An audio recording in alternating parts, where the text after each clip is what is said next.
Azərbaycanda xüsusi karantin rejiminin müddəti növbəti dəfə uzadıldı və Nazirlər Kabineti bu barədə qərar veribdir. Qərarda deyilir ki, koronavirus infeksiyasının ölkə ərazisində yayılmasının, onun törədə biləcəyi fəsadların qarşısının alınması məqsədi ilə Azərbaycan Respublikasının ərazisində xüsusi karantin rejiminin müddəti 2026-cı il 1 iyul səhər saat 6-ya dək uzadılsın.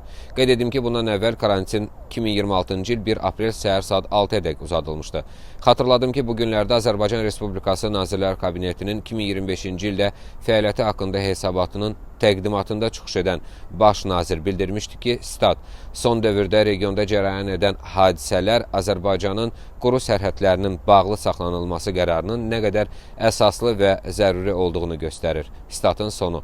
Onu da qeyd edim ki, bütün xarici ölkə vətəndaşları, o cümlədən də elə Rusiya vətəndaşları əvvəl olduğu kimi quru sərhəd vasitəsilə Azərbaycanı tərk edə bilərlər.